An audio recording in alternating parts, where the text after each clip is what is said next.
Bien, bonjour et bienvenue pour ce grand thème CIO, le monde informatique, dédié au cloud hybride, où nous allons parler de la géopolitique du numérique, de la géopolitique du cloud en particulier, et des aspects aussi de cybersécurité. Et pour en parler, j'ai le plaisir d'accueillir en plateau Olivier de Maison Rouge. Bonjour Olivier. Bonjour. Alors vous êtes avocat, expert en intelligence stratégique, vous êtes aussi professeur à l'École de guerre économique et à l'IHEDN, et auteur d'un ouvrage publié en 2018 qui s'appelait Les cyberrisques aux éditions LexisNexis et qui est en cours de refonte, qui devrait sortir donc sous une nouvelle forme d'ici peu. Voilà. Merci en tout cas de nous avoir rejoints en plateau pour parler justement d'intelligence stratégique, de la dimension géopolitique. On est rentré dans un monde qu'on appelle VUCA, c'est-à-dire volatile, incertain, de plus en plus complexe. On voit qu'il y a plein de facteurs, les crises, les guerres, les aspects réglementaires. Qu'est-ce qui pousse aujourd'hui, selon vous, les entreprises à revoir justement leurs architectures numériques et leurs architectures cloud en particulier? Il ne vous aura pas échappé qu'aujourd'hui, le numérique se loge partout dans nos activités du quotidien, toutes nos activités, qu'elles soient professionnelles, privées. Tout ça participe d'un monde interconnecté, globalement qu'on appelle sur Internet, et qui avait été vendu à l'origine comme étant notamment les autoroutes de l'information. Ça nous paraissait être finalement un monde de fluidité, Un monde de partage aussi. de partage absolument, très horizontal, très décentralisé.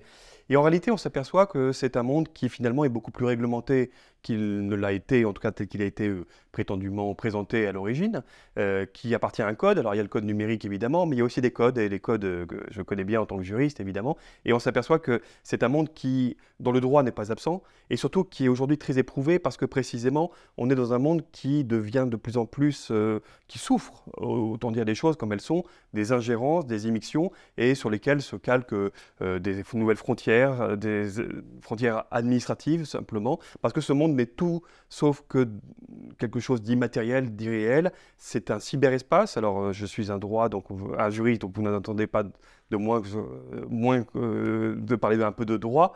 Et il faut déjà définir ce qu'est le cyberespace. Le cyberespace, selon la loi du 23 février 2018, qui est la transposition de la directive NIS, Network and Information Security, eh bien, on définit le cyberespace comme étant une superposition de 3 couches. Une première couche infrastructure qui va des réseaux satellitaires, des réseaux, des câbles sous-marins, des infrastructures telles que les entrepôts de données, notamment les data centers en français. En français. Et aussi bien tout ce qui relève de ce qui s'appelle les ordinateurs, le hardware, les smartphones, etc. Ça, c'est la première couche, cette couche infrastructure. La couche on l'appelle logiciel, à savoir tout ce qui participe du traitement de la donnée, les programmes, les solutions informatiques, les applicatifs, etc. Tout ce qui sert au traitement et à l'emballement des données. Et puis ensuite, enfin, la couche dite informationnelle ou cognitive, à savoir tout ce qui relève de la donnée elle-même, qualifiée en tant qu'information. Donc c'est un ensemble de 3 couches, mais voyez-vous, quand je parle des infrastructures, c'est tout sauf de l'immatériel, c'est bien du réel. Nous sommes dans des êtres de chair et de sang, et c'est la même chose pour les infrastructures et tout ce qui relève d'Internet. Et tout ça est soumis à des réglementations, et ça, pour le coup, vous n'avez pas à vous affranchir et penser que vous êtes dans un monde irréel, immatériel. Il y a des réglementations qui s'appliquent en fonction des pays, en fonction des États, en fonction des départements où vous vous trouvez. Mais quelle différence avec auparavant? C'est-à-dire qu'aujourd'hui, on rebat les cartes un peu sur ces 3 dimensions. Eh bien, on s'aperçoit que le monde, et notamment le cyberespace, est tout sauf neutre. Et aujourd'hui, les questions géopolitiques, précisément, s'incluent dans ces réflexions. Autant dire que quand vous aviez des activités, notamment en Russie, puisque c'est une actualité brûlante, des hostilités ont été déclenchées sur le front est de l'Europe, et que vous aviez des activités, notamment économiques, avec des données placées à l'étranger, qu'est-ce que vous en faites? Est-ce que vous les laissez sur un territoire plutôt malveillant, ou bien vous les rapatriez? Et si vous les rapatriez, comment vous les rapatriez? Comment vous organisez cette migration? Et comment vous faites en sorte qu'elles échappent surtout à une réglementation hostile? Voilà véritablement les défis actuels qui se posent pour des entreprises. Où sont vos données? Le RGPD, qui est une réglementation européenne, mais avant tout française, si on remonte à la loi de 1978, c'est d'abord protéger la vie privée des personnes que nous sommes, des individus. Ce sont des fondements humanistes, très bien, fort bien. Ça, c'est le sujet, on va dire, philosophique. Mais ce que la loi a inscrit, c'est la protection, de manière à ce qu'il ne puisse pas y avoir d'intrusion notamment par des pays où C'était une réponse aux des, US. Hein. des agences étrangères. Et c'est ce que nous a enseigné Edward Snowden. Vous le dites vous-même, les US ont adopté des réglementations, des lois qui sont extraterritoriales, et surtout parce qu'ils possèdent la technique. Et quand je vous renvoie à la définition du cyberespace lui-même, ils ont développé, déployé les satellites, les câbles sous-marins, les GIGs, enfin tout ce qui, les data centers, enfin tout ce qui, les serveurs, tout ce qui peut entraîner, on va dire, Internet. Tout ça, quelque part, leur appartient. Ils ont investi dessus.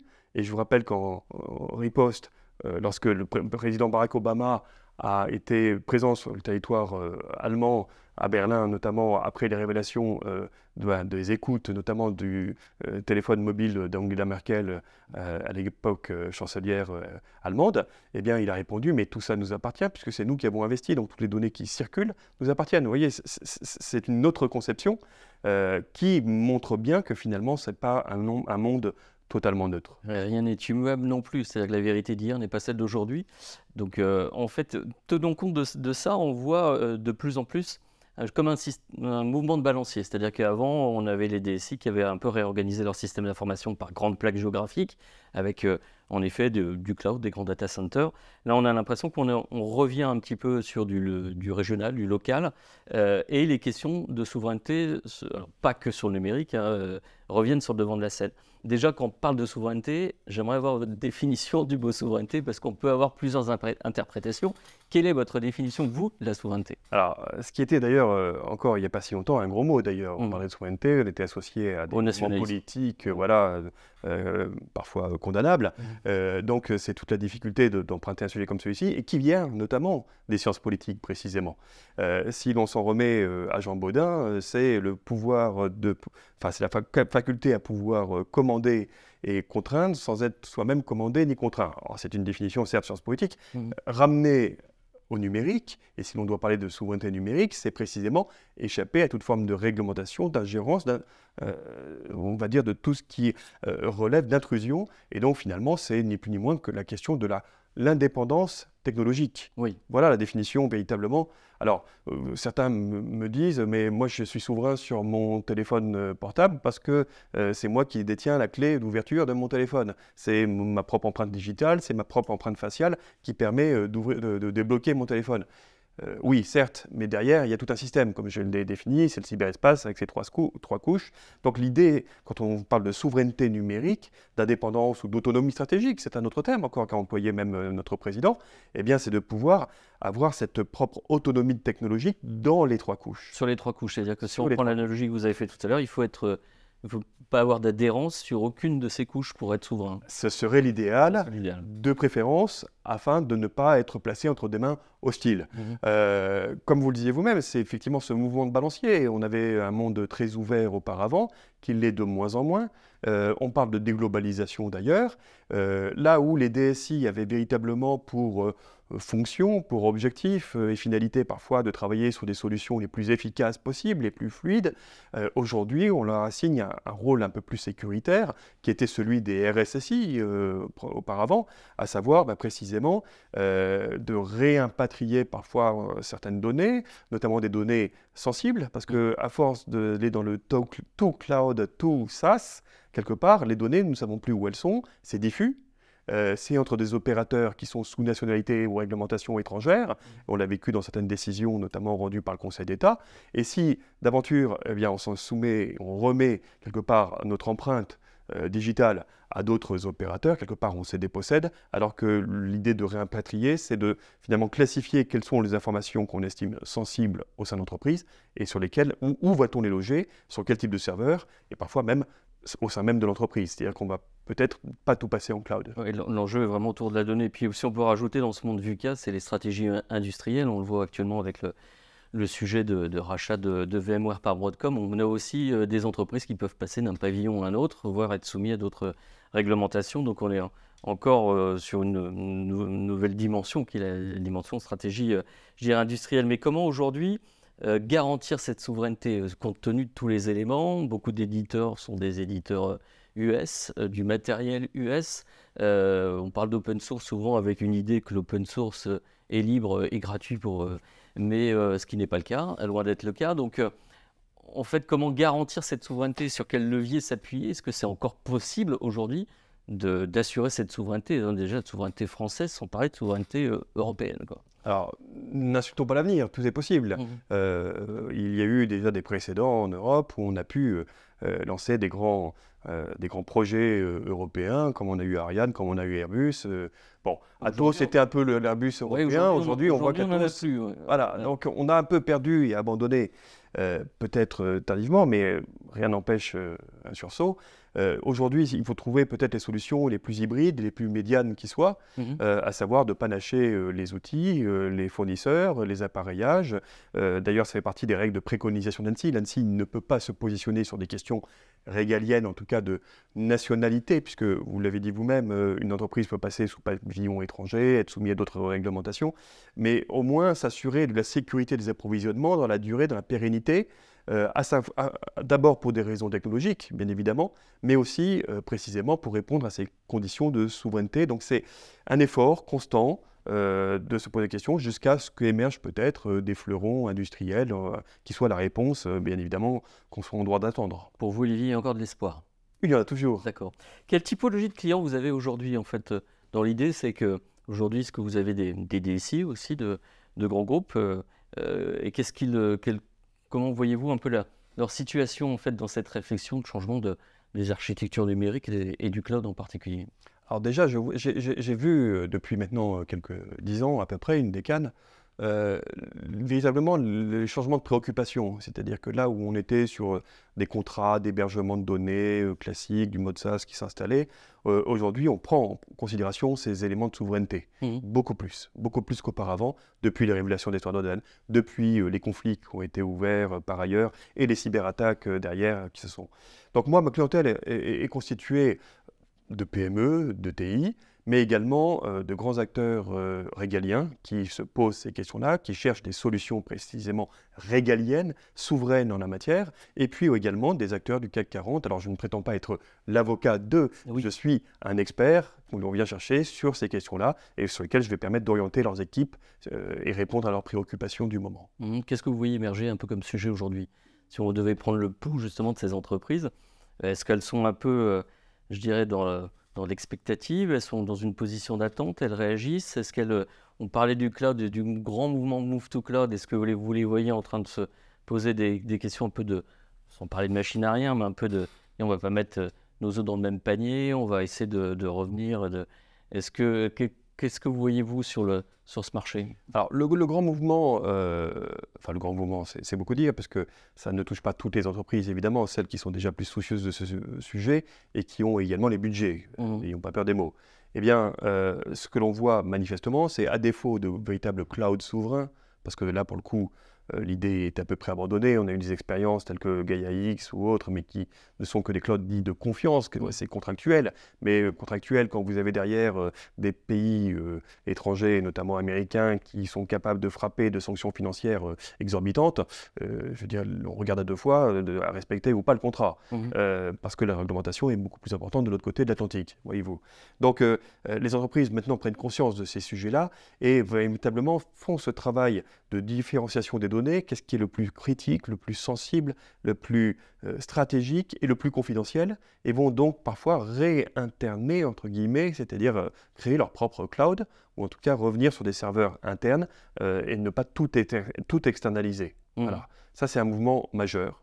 Un deuxième mouvement que je constate, pour finir et tenter de répondre et être complet à la question que vous m'avez posée, c'est je vois des pouvoirs publics qui sont conscients des limites qui ont été posées par tout ce dont nous parlons depuis quelque temps.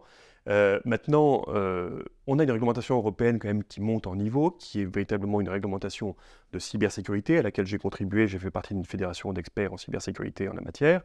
On a atteint notre objectif, notamment en 2018 avec le RGPD, enfin 2016 au niveau européen avec le RGPD, avec la directive NIS, Network and Information Security. On est sur NIS 2 qui arrive prochainement, qui est déjà qui est adopté. Et donc là, on va toucher vraiment tout un niveau d'entreprise beaucoup plus bas. Oui. Les sous-traitants, enfin de premier rang, deuxième rang. Et là, ça va obliger davantage d'acteurs du numérique à se positionner et à atteindre ce niveau élevé de cybersécurité, ce qui est tout à fait satisfaisant. Comme on l'a vu sur le RGPD, c'est-à-dire au début, ce qui était vécu comme une contrainte, je dirais, était aussi vécu comme comme une opportunité, dans le sens que GDPR a permis de se poser la question vraiment sur ces données, de mettre en place peut-être une vraie stratégie data. On peut imaginer la même chose avec NIS2, c'est-à-dire des aspects de vraiment bâtir une stratégie de résilience de l'entreprise. C'est ça, le premier mouvement de l'entreprise, c'est toujours de se dire, voilà une nouvelle contrainte, un nouveau centre de coût, et puis en réalité, on s'aperçoit que ça peut être transformé en avantage concurrentiel, et il faut avoir cette démarche, sans quoi, évidemment, ça sera toujours qu'une contrainte, et on n'aura pas surtout une vision à 360 des sujets. Alors que si on essaye de l'intégrer avec non seulement le souci de bien faire, ça c'est la moindre des choses parce que c'est ce qu'on leur demande, mais et surtout d'être en capacité de s'en servir comme d'un levier, voire d'un avantage concurrentiel, oui, là la réussite est parfaite. Ça a été le cas en matière de RGPD parce que finalement la démarche fut bonne.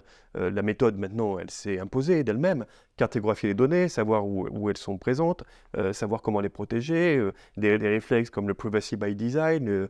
Vraiment tenir compte du cycle complet de la donnée, quoi. Absolument, absolument.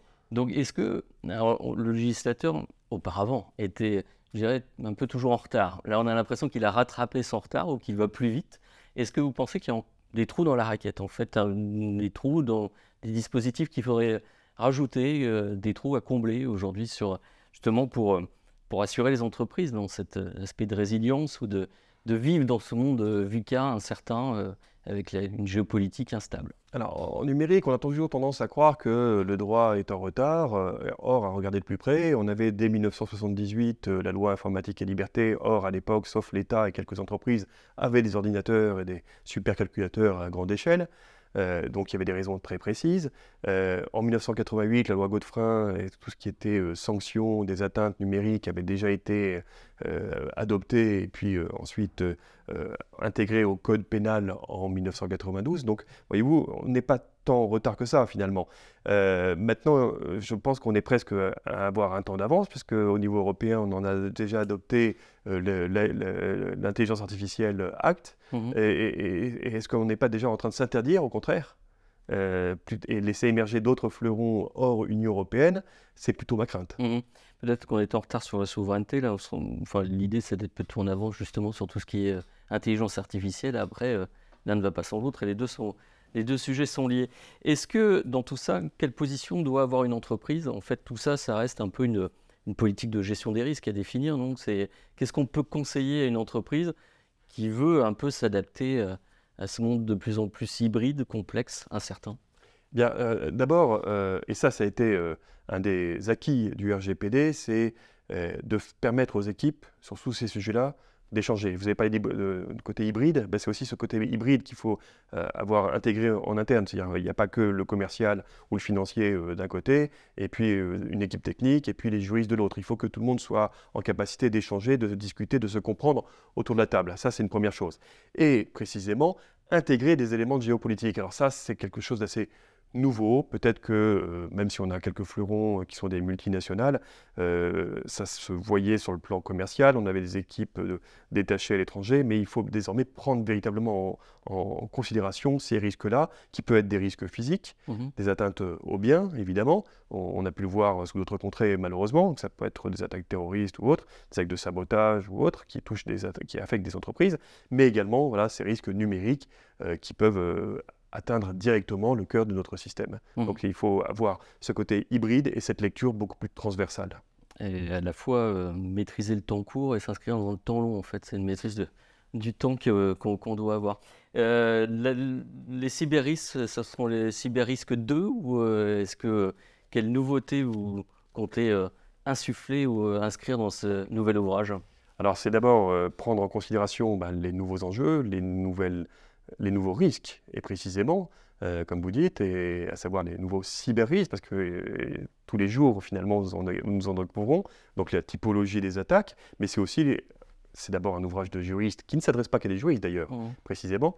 C'est aussi intégrer le Digital Market Act, le Digital Service Act, le Digital Governance Act. C'est tous ces éléments-là qui ne participe pas nécessairement à la cybersécurité, à proprement parler, mais qui pourtant s'inclut dans cette gestion de la donnée et qui est un risque tant en termes de sanctions que d'atteinte par ailleurs. Très bien, merci en tout cas Olivier pour cet éclairage sur la géopolitique du numérique, la géopolitique du cloud en particulier et sur les cyberrisques. Merci à vous. Merci également. Et nous on se donne rendez-vous pour un prochain thème de CIO le monde informatique.